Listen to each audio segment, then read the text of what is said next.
This is Joe Taraska. Joe is probably one of the most preeminent medical malpractice lawyers of all time, especially in Florida. He's got some of the biggest verdicts that have ever been recorded in multiple counties throughout the state.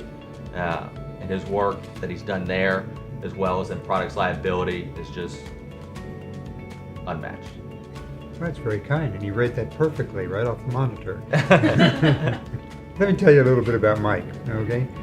Mike and I have been working together for a few years now, and I will tell you that Mike, and I'm not just blowing smoke at you, you are probably one of the most aggressive, well-organized, and intelligent lawyers that I've ever met.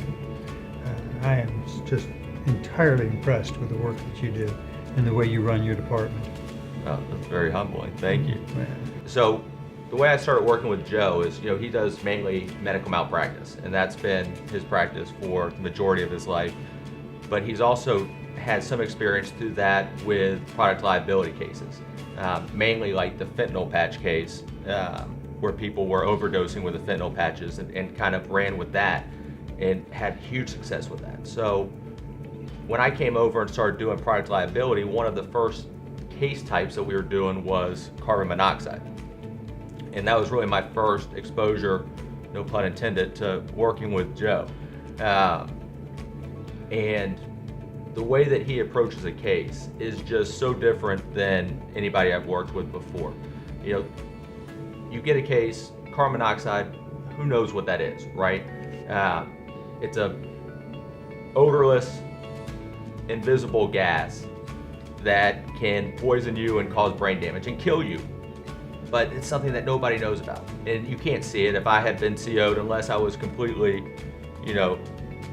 corked out, you wouldn't know that I had been poisoned. And so Joe comes down and goes, here's the case, and here's what we're doing, and let me start you with a little research that I've done.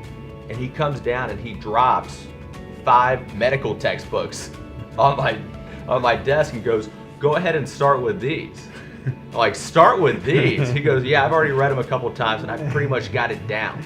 So, he really approaches it like a doctor would approach it. He looks at, here's the medical textbooks, here's how it works. Before I even start working on the case, I'm going to know everything about it better than any expert will. So, that's what's just so impressive about bringing that level of preparation and knowledge to these cases where you start off with absolutely no knowledge base. And the other thing that I'm just so impressed about the work that you do down in your department there with carbon monoxide and everything you do is you are so well organized.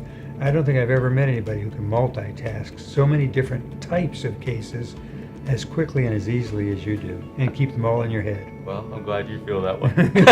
Well, it sure looks like it to me down there. And I'm not just blowing smoke at you, buddy. I've over the years that I've been practicing law, which is quite a while, I've probably seen hundreds and hundreds of lawyers working in different fields, and you are impressive. Your mind is like a trap. It picks things up and works very quickly with them.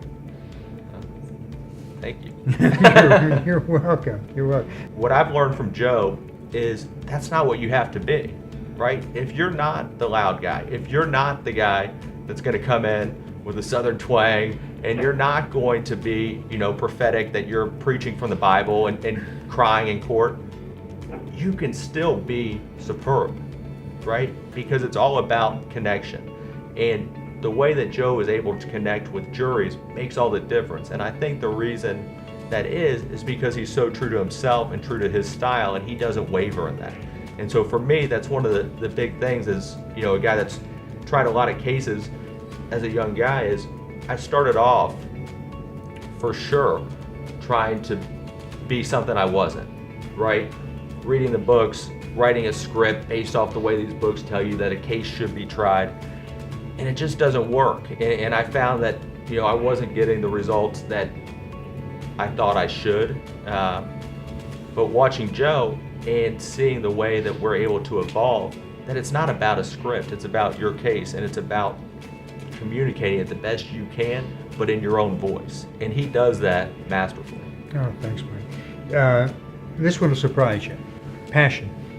One of the difficulties in aging in the practice of law is that some days you come in and it's just like the day before, and just like the day before. And it's easy to lose your passion. And Mike has passion. He has the young man's passion. You know, I was calling it aggressiveness before, but you know, a better word, a much better word is passion. And when I work around Mike, it's exciting. You know, he fills me with passion again too.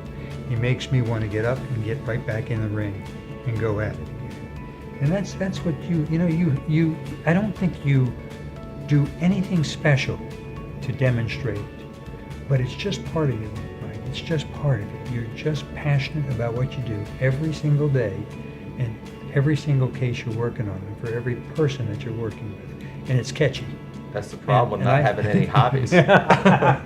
This is your hobby now. Yeah, exactly. This is your life.